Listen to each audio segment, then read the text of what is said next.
started. Okay. So you all know me, but for those of you that don't know me or I've been talking to you in discussion land, my name is LeeAnn and I am a counselor for students with disabilities at Foothill College. And this quarter, I took a sabbatical semester quarter and did a disability studies program at the City University of New York. And what I thought I would do, since I've been getting a lot of feedback from faculty and staff, I would give highlights of what I've learned from the programs. Come on in, Sorry. come on in, no problem. It's in 5-4-2-5. Oh, no, it's okay. So, I thought I would give highlights on the program. And what I'm going to do along the way, for those that might not have can't see the back of the screen, there's a picture up there. It's one of my favorite dance troupes from Berkeley called Axis, A-X-I-S. And they are doing a dance performance in wheelchairs, and people that have disabilities, people that don't have disabilities are part of the troupe. It's a really great show if you get a chance to check it out. Okay. All right. So, one thing about disability studies that I have learned is that it's incredibly controversial, and I'm going to take you on a bit of a roller coaster ride through my process with it. As I was saying, my background is in counseling, and I wear a hat that's very much about helping people. That's always what I like to do, is to go out and help, and psychology really has that kind of perspective. I was very fortunate to go to a HEAD conference where one person on the panel had said, you know, people in support services aren't really doing people with disabilities a favor. They're really not, because they're doing everything for them, they're enabling them. And it just so happens I've worked in the supportive services for the last 15 years, 16 years. And when I first started working in the supportive services, I worked in an office called the Enabler Office, which would never be called that now. But this was, you know, almost 20 years ago, and that's what it was called, the Enabler Office. And what we did is we really tried to help people get through barriers. Well, fast forward to right now, where I'm taking these two classes through the City University of New York program. I'm taking psychosocial, cultural, political aspects of disability and embodiment in disability. The first class, psychosocial, cultural, political aspects, I kind of had an idea about it. Embodiment was a whole new concept for me. So I've learned a lot. I'm going to touch on it. It's pretty heavy and deep, so you guys will help me follow through. So as I was saying, my background has been with disability resource, we call it here disability resource services. And it's really been under the supportive services umbrella. That means we go out and help. I want you to take a look at the cartoon here. Can everybody see that cartoon? It's got a person in a wheelchair, and there is stairs, and it says, "Weigh in, everyone welcome." Look at that. If you look at that picture, I'm going to tell you how I would look at it at least 10 years ago. I would go there and I'd say, okay, team, let's get a bunch of people and let's try to pick him up and try to get him up the stairs, right? That is actually what we're trying to get away from with the whole idea of disability studies. Really what it's about is changing this concept so that he can have, changing legislation, making things accessible for people, rather than trying to band-aid and create individual accommodations. We're trying to make everything accessible for as many people as possible. So this picture right here depicts kind of what I would have done 10 years ago versus what's happening now with the disability movement. So, supportive services versus the social model of disability. DRC, our Disability Resource Center, is located right now under Student Services. And Student Services is about, what is it about? Helping students, right? Helping students get through challenges, helping students get through barriers. And it's an appropriate place because that's what we do here.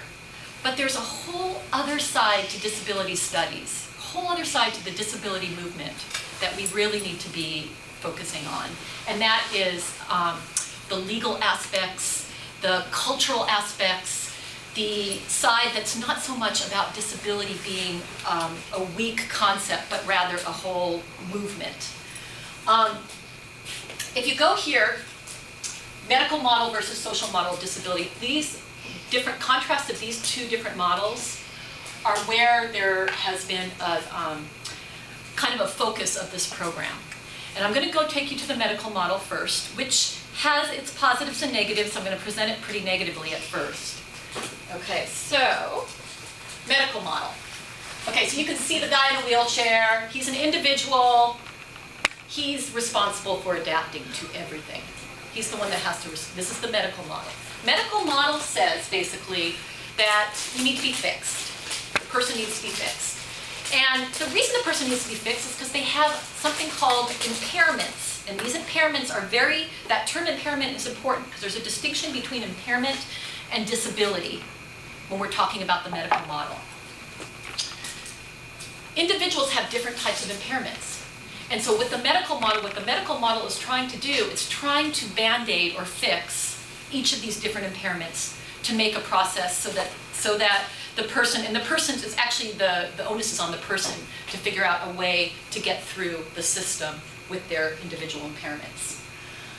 The first thing says inability to participate in life activities is due to the individual's impairment. So again, the onus is on the individual. The individual must adapt in order to fully participate. So they're the ones who have to make the sacrifice. Now, if we looked at our model here in the Disability Resource Center, we have accommodations. Individuals have to come in and they have to go through the process of accessing accommodations. That's an adaptation for them that they have to go through. It's not something that the classes automatically give them full access to in their classes for testing, for instance.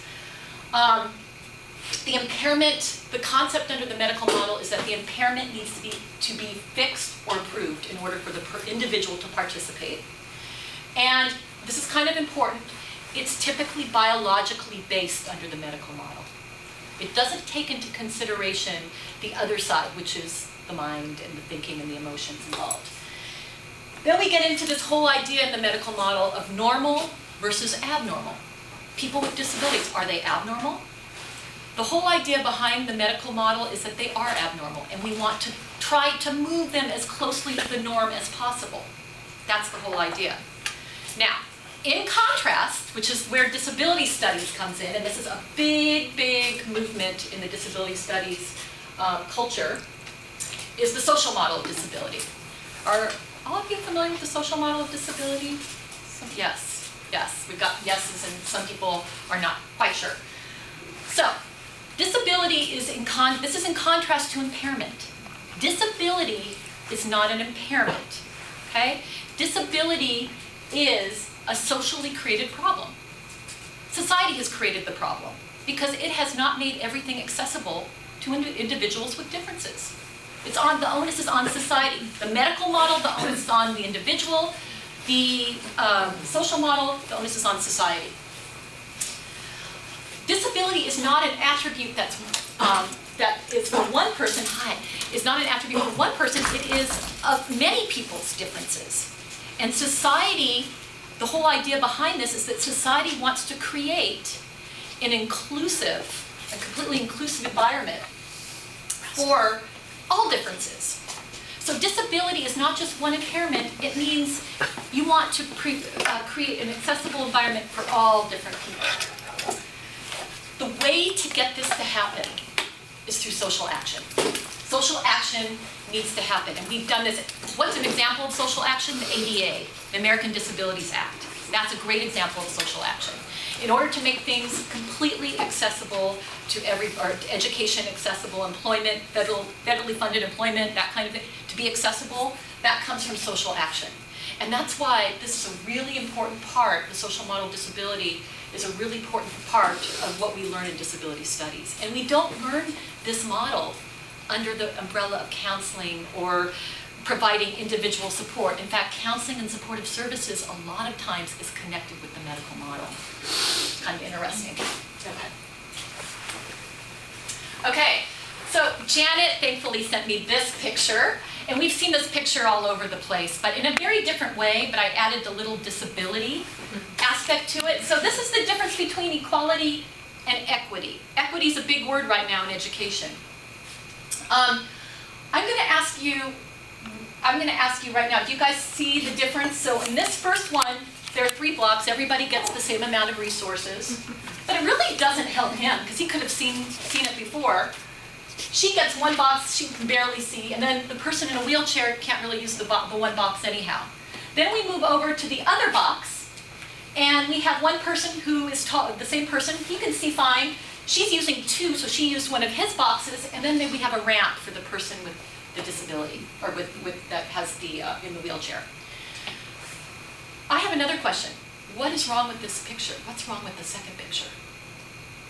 This is what people with disability studies and part of the disability movement would say. Anybody know what's wrong with the second picture?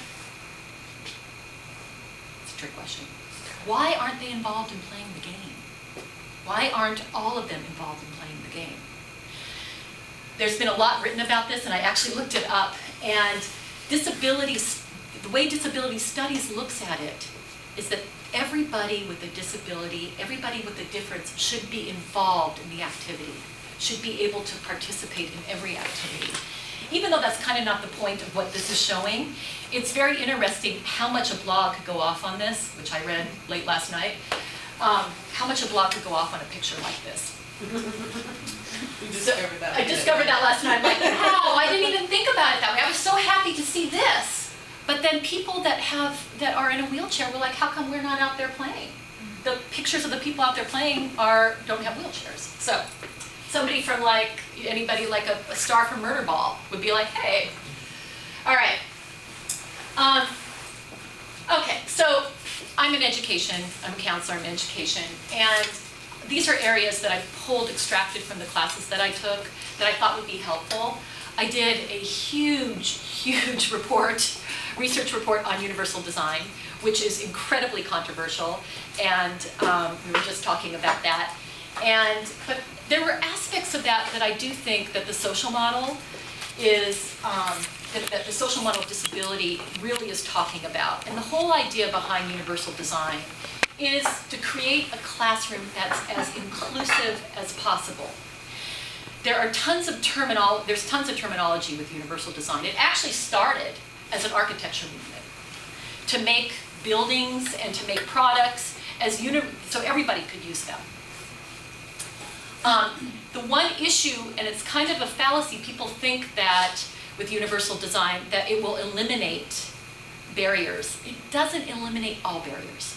There's always going to be an individual that will need something, a difference. It may not be a person with a disability, but it doesn't eliminate all barriers. So that's just something I just wanted to bring up. These 3 boxes on the left-hand side, there's a lot of different concepts in universal design. I pulled out the universal design of learning, UDL, and I really like this, and I would love to bring this more to kind of the basis of this more to the faculty here at Foothill. One is to provide multiple means of representation. What does that mean, multiple means of representation? It means teaching in different modalities, providing lots of different ways of representing the material. Teaching visually, auditorily, kinesthetically, you name it, touch, anything. All different types of modalities. Number 2, provide multiple means of action and expression. This is really important. This is about how we go about assessing students, what they've learned. And what we want is students to have different ways to express what they've learned. I have to say, I don't learn well with tests. I'm sure I've shared that with all of you in this room. I'm much better at writing a paper. That's my strength. That's a better way for me to express what I've learned. But sometimes that's not an option, and it's really kind of unfair. And this is true for everybody's different. Everybody has different ways of learning. The third one, which is probably the most important, is providing multiple means of engagement. What that means is provide different ways to motivate students. Different ways, because different things motivate different students. I had to read a lot of journal articles in these classes, and frankly, the things that really moved me and helped me learn were watching the videos. I learn much better when I can see a person's facial reaction, emotional reaction to something. And that's just the way I learned. Other people learn in different ways. They learn through kinesthetic movement. They learn through different types of ways to motivate. So these are 3 areas that I would love to bring to Foothill College even more and talk about it more. Neurodiversity, I get to put back on my counselor hat, my positive psychology hat for neurodiversity. It's such a great concept. Basically, it takes away the negative stigma that's affiliated with people, and it started with autistic groups movement. And it takes away the stigma, because what it talks about is it looks away from, looks at the norm, they consider differences as normal genetic variations. So the differences that you have, like if you, like a person that is left-handed or a person that has blonde hair, it's kind of like that, it's that simple. And instead of looking at a difference that's negative, it celebrates the difference. It celebrates how people with differences that are artistic or have a learning disability, it includes all the neurodiversity, what do they call it? Neurodiversity community out there, anybody that has a neurological difference. It is not a pathology or a disease, it's just a human variation. And I think that's kind of important to kind of, to emphasize, because I think a lot of times with disability there is this concept of it being kind of this negative pathology or negative thing, and it's not in this case, especially in this case. And it should be recognized as an authentic form of human diversity. It should be celebrated as such. And I like that because I'm kind of the positive psychology person, and I think it puts the appropriate spin of thinking on this. So, this brings me back to the third thing that I think we need to add to the disability studies, third thing we need to add, that I want to take from this disability studies program. And I've talked about this before. I would love to see a disability studies program, certificate program here. I think that is actually the way that we can take some social action. I've tried to start a club here. We have a disability, it's called the Be Different Club, which has been awesome. But I think it needs to also come from a corner of aspect of academia. And we have classes here on disability studies, which I think is great. We need to even market them more and get them more involved. The disability studies programs talk about social model of disability, which I've been talking about. The civil rights history, there's a huge civil rights history for people with disabilities. If anybody knows, and a lot of it started in California, our own state, in fact in Berkeley. If we bring it to academia, it legitimizes, it provides more legitimacy to disability as a culture. Research can be done. And when you get research involved, research means money and funding and more legitimacy to the movement. And here's something that's kind of radical, and I've talked about it before. Equity. We keep talking about this term equity. Equity in education, a lot of schools have equity departments, and in their equity departments they include gender studies, they include race studies, their ethnic studies, they include all that. I think we need to have our disability studies program underneath this equity umbrella. If there were a department there is a department like that here on campus, and I don't know, we haven't branched quite out there, but I've seen that at the four-year universities, and they're doing a lot with that, and I think that would be a good place for disability studies to be placed. Maybe even, our supportive services as well. Okay. All right. So here's some new terms, kind of break it up a little bit. Ableism. Are you guys all familiar with ableism? Yes. It's basically discrimination against people with disabilities. Yes, and the really important contrast with that or really important aspect of that is that it's done by people that are able. Thus, ableism, people that have the ability or feel like they have the ability. So up here it just says discrimination or prejudice against individuals with disabilities in favor of abled people. And again, we get back into that abnormal versus normal. And what they're trying to say with ableism is that it's not abnormal. We're just a minority. Just a minority. People with disabilities are just a minority. Other terms that I had never heard before, mentalism and sanism. Anybody heard that before? Yeah. So this woman to our left, and I'm going to just look at her name really quickly, is Judy Chamberlain. Hi, come on in. Judy Chamberlain was hospitalized. She was in her early 20s. That's usually the onset of when mental health strikes. And she actually had a miscarriage, and she was hospitalized at a psych hospital. And after that, spent years in psych hospitals against her will. And she started an organization, which I'll talk a little bit about later, but she started an organization about to prevent people from having to stay at psych hospitals against their will, having to take medication and so forth. But anyhow, mentalism, that's her right in the corner there. Mentalism and Satanism is discrimination against mental characteristics, and that includes autism. It also includes learning disabilities, anything that's neurological. Okay, the next, term reclamations. I would never use these terms. I'll say them for this presentation right now. I would never use these terms, but they are all over the place in terms of research and in terms of journal writing.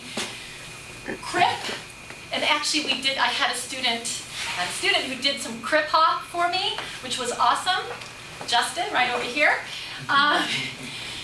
So it's a person that identifies with disability culture or supports disability culture, and the term is used by people with disabilities typically. People that don't have disabilities typically don't use that term. I've been reading. GIMP is the same thing. GIMP used to, do you know what GIMP originally was referred to? Anybody know? Person with a limp. Person with a limp. Now, the reason why I have this gentleman up here, he did a documentary which was really awesome. If any of you get a chance, love film. It's called King GIMP.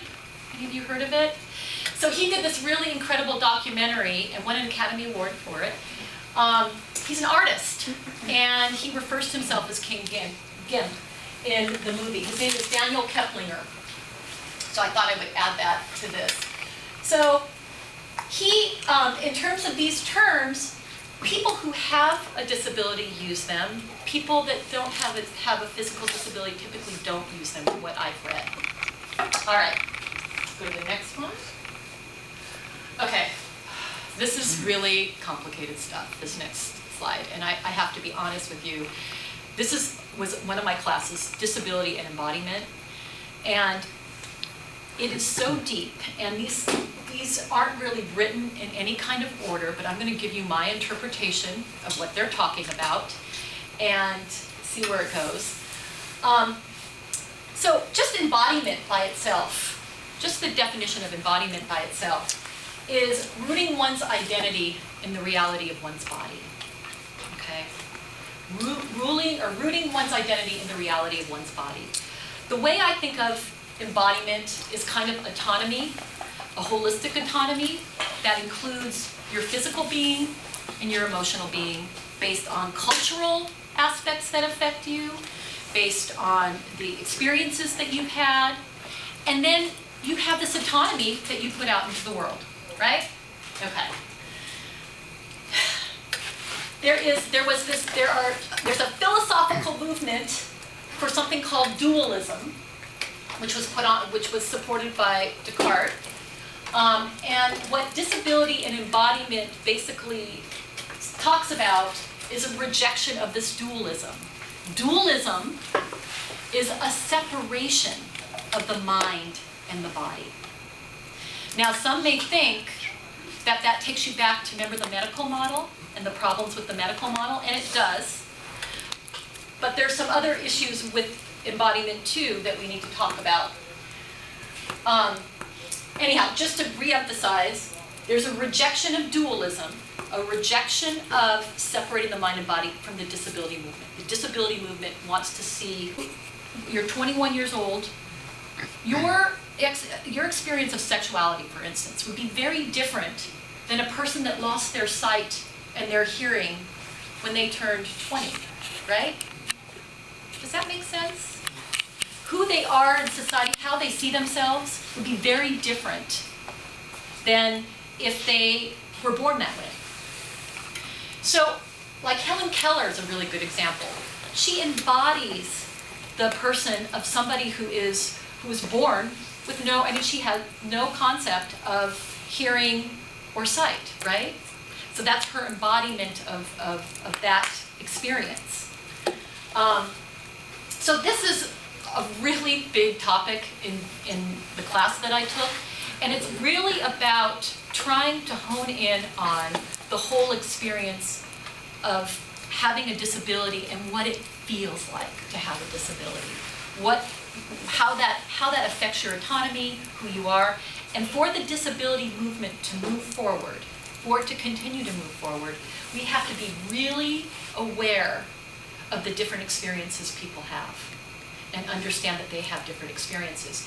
interestingly enough, there is a lot of controversy around this where they say that the social model doesn't support embodiment, because the social model looks at disability as kind of a overarching concept, and it doesn't look into the individualism of a person with a disability. So there's a lot of conflict and controversy in a lot of these different philosophies. But the bottom line is, it's important for you to understand that everybody has different layers of how they experience life. If they have a disability, if they have been culturally exposed to different things, a person that has a disability that has no money versus a person that has a disability that has a lot of money has had a very different experience in life, right? So it's that kind of thing. And just to remember, there's lots of different layers that create an autonomy, and we need to be aware of that. Disability embodiment is to remember your thinking abilities influenced by your physical world experience.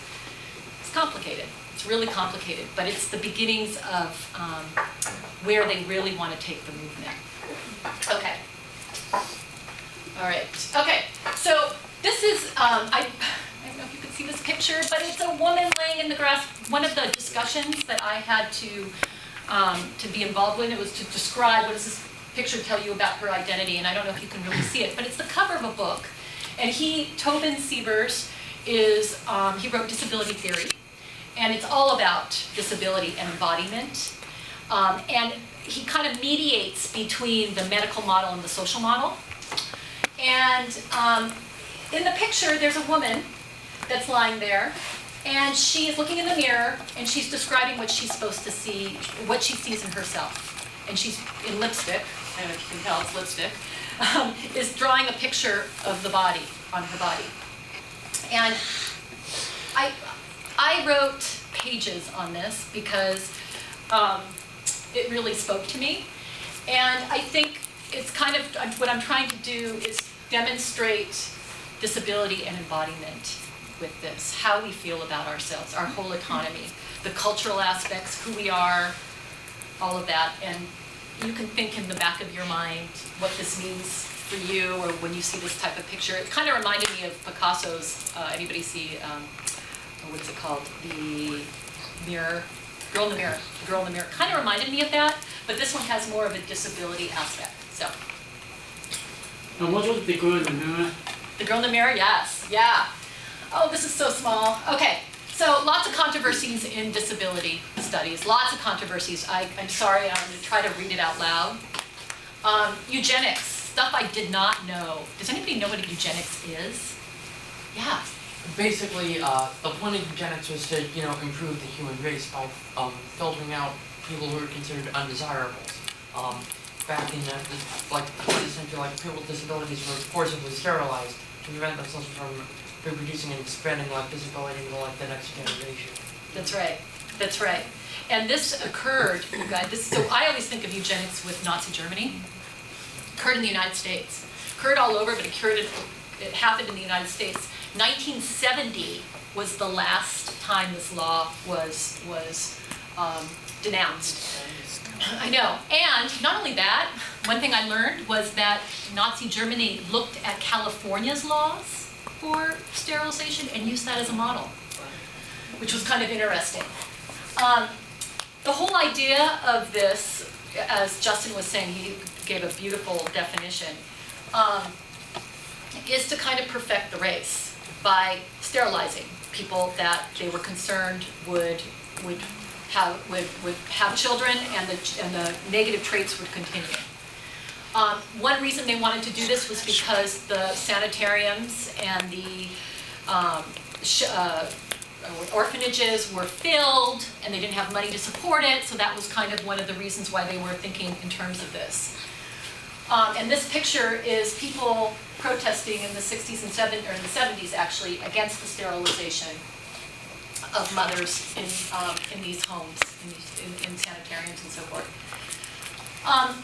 So that's pretty obvious, right? Or pretty much we all get that. The next step, though, that they talked about, which kind of made me really think, was the whole idea of genetic testing and selective abortion. And even though we do this, actually, it's pretty much protocol. There is, people, you can have genetic testing done to find out if the baby, you can have genetic testing done to find out if you might carry some genes onto a baby that might have a disability, and you can choose not to do that. Or after you're pregnant, you can have the genetic testing done and decide to have an abortion if the child or if the fetus has a disability. So that's really, really controversial, and I went back and forth on this personally. I think some things to consider is that if we have a society that really supports disability and takes on that neurodiversity kind of filter of celebrating disability and differences, this would not be as big of an issue. I went on and I saw an article in the Huffington Post about a woman who has a child with Down syndrome, and she started a blog and sends it out to parenting classes about how wonderful it is to parent a child with Down syndrome, how it just adds diversity to her life, and she can't imagine her life without that child.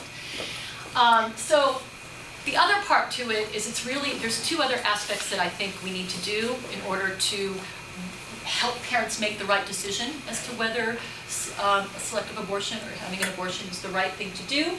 One thing would be that we would need to offer psychoeducation, which is basically educating parents on what it takes to take care of a child with different needs, And then the other part is we need to make sure that we have a medical care system in place so that the parents don't feel that financially they would not be able to handle it. If we had a medical system in place to financially support kids with disabilities, and that would be a given, I think a lot of parents would reconsider that. I think financial burden is a big reason people do consider that. So those were things that I kind of came up with. The next controversy, physician-assisted suicide, which I think California just had a big one pass here just recently. Are you all familiar with it? And they call it PAS, physician-assisted suicide. Yes, Jesse, yeah. Yeah, it's actually made a bit of like a lot. I have friends with people in like the disability community. Some of them are incredibly outraged that it passed because they basically see this as people saying, oh, you're disabled, your life isn't worth living, you should end it. But really, physician-assisted suicide was really made for like people who have are like dealing with like cancer and or terminating ill and they're suffering.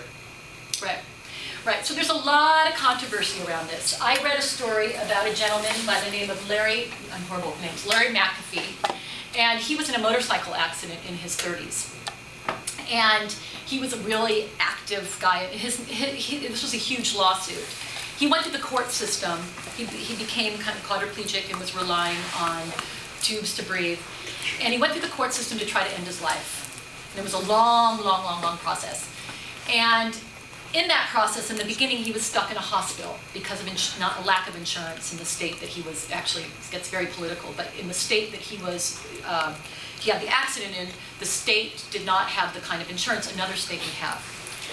So he fought, and they finally got him into another state while he's fighting to end his life. They got him into another state, and they actually put him into a completely different environment. It was a independent living center, where he had more choice as to what he could do with his life. And so the way the story goes is at the end of the story, the court said, yeah, you can end your life. He's like, I don't want to. I'm happy here. But it took a lot of fight to get into an independent living center. So I think what we need to do when we look at this, or for people that, when we're talking about people that have disabilities that affect their quality of life where they can't make independent decisions, society needs to create an environment for them so that they can maximize on their living, on their ability, their determinism, their ability to make their own decisions about themselves. And so I think that that is something to really consider when we're talking about PAS. And terminal illness is another area. I strongly believe that there needs to be a lot of hoops before a person makes this decision. And counseling's a big part of that too. I think they need to go through serious counseling to see if this is really what they really want. But those support systems have to be in place, and they're not automatically in place. And before we can even have this kind of discussion, we need to have the assistance in place. Okay, so I talked a little bit about the psychiatric survivor, Judy Chamberlain. So she started the psychiatric rights, patient rights movement, and her big thing is no forced hospitalization and no forced meds. But what happens if you get a person that is dangerous to themselves or others? What do we do? Good question. It's a hard one. And in fact, I brought the book. It's such a good book called Angel Head. And it's a true story about a guy that's part of a family, a very loving family. He's got schizophrenia, and he's violent. And how the family and how he tries to cope with this, how the different family members try to cope with it. And he's just really incredibly dangerous. And it basically destroys the family, but it's a really good read, it's a fast read. And it gives you kind of some insight on what it's like to have schizophrenia. I don't have an answer for this, but I do think that we need to look, we're gonna have a lot more of this, and I think we really need to increase the amount of supportive services and psych services for people. I really, really do. Yeah. I would say it's not just those kinds of services. We also need to increase like the awareness of those kinds of things. Yes. A lot of when you look at some of these like mass shootings, which is really scary, a lot of times parents have no idea because they have no awareness of mental health issues. So the more we increase the awareness, the more we can provide interventions early on, I think we can get some help with this. But again, this is more about people that don't want the help and how to handle that. And that's something that we need to look at in the counseling psych world. Okay, assistive technology. You wouldn't believe this, but actually it's kind of, assistive technology also is controversial. Cochlear implants. Do you guys know what cochlear implants are? Yes. Well, You're my student. I can't exactly. All I know is that like it's like implanted, I guess, in the cochlear part of the ear, and it kind of helps someone who's like deaf. It kind of helps them like hear the world around them and everything. I mean, it's not perfect. And then you've got controversy within like the deaf community, where like they don't necessarily want them. They want to be able to use their sign language because they have their own culture. So you really have to be. It's all about that cultural sensitivity. That's right. Deaf culture is actually, I think, a very successful model in the disability studies world. Deaf culture provides, really, they know how to have an esteem, have a strong esteem. And a part of their cultural identity is sign language. It's a huge part of their cultural identity. They go to cafes and they do the sign language and they can talk with each other. It's a beautiful art form, I think, to watch people speak. It's like, some people liken it to listening to French or something. It's just this beautiful art form. And if we keep going on with technology and have these cochlear implants, that language may go away if parents opt to continue giving their kids that at an early age. So that's something to think about. Another area, I threw this in here because I was reading about it, the extinction of Braille. So Braille is actually, why do you think Braille is going away? Yeah.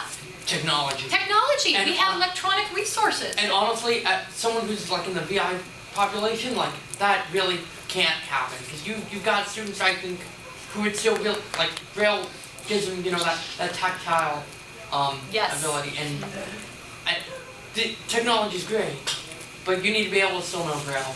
Yes. One of the things, they did a study on standardized tests, and actually people that were blind that took the standardized tests without using the Braille but used the electronic text didn't do as well as they did on Braille, which is kind of an interesting thing. So there's an issue. Another actually really, really controversial thing is the speech to speech. So people that have speech issues, they use a machine, electronic machine. But as Deva, my instructor, has said in her writing, that sometimes she just wants to hear her real voice, and she wants society to accept her real voice, even though it may take a long time for people to hear and understand that. Is that an accommodation, or is that something that we should be doing? I believe yes. But the speech-to-speech is not her biological way of expressing herself. And Stephen Hawking, which is kind of, we all know Stephen Hawking. So he has actually a speech-to-speech machine that he uses, but he's chosen not to update the speech-to-speech machine because he prefers the older voice. He likes the sound of the older voice. He doesn't like the upgraded voice. So there's a lot of controversy around that too. And this disability studies is so interesting because there are so many controversies to discuss. Okay, so importance of disability studies. As I was saying before, it's really important. I'd love to see it added to Foothills, our agenda here. It has lots of sociological implications because it affects politics, the law. It has its own history, the civil rights movement, and it includes a social model. It's developed the social model. And by the way, there are about 100 different models out there that kind of try to mediate between the social model and the medical model, and I've read about a lot of them, and it's really interesting. Those are just the two really emphasized ones. Disability culture also has a humanities implication. There are beautiful things gone. You saw the artist from King Gimp. There's art out there. There is Crip Hop. There is the dancing from Axis. There's a lot of literature out there. There's philosophy out there, which I talked about. There's a lot that can be done in the humanities aspect of disability studies. There's the culture. I talked about embodiment, how we feel, or how people with disabilities feel about themselves and within the culture. And the physical experience, also the universal design. How we go about, you saw that person looking at the steps. Are we offering a physical experience that's inclusive of everybody? And I think in order to be taken seriously, in order for disability studies to be taken seriously and disability culture to move forward, we really need to include it in academia. We need to have aspects. It needs to be right there with women's studies. It needs to be right there with race studies, ethnic studies. We also need, we were just talking about this, the only way for things to move forward is through research. We need people out there doing research. I did this project on universal design, and one of the major problems with universal design hitting education, there's not enough research. Not enough research. And having it be a viable, universal design is this great concept, but having it really be a viable process that we use in education, there's just not enough research to convince faculty. And then the other thing that I think is the most important thing, and I'm going to end on this, and this is why we have a club here on campus, is to have a voice locally, to have a voice statewide, to have a voice nationally, to have a voice universally in the world. Because without that voice, things like the ADA, American Disabilities Act, will not move forward. And we are a society of differences. And we need to really, really create a place for ourselves in academia so we can share these differences with the rest of the world. So, any questions?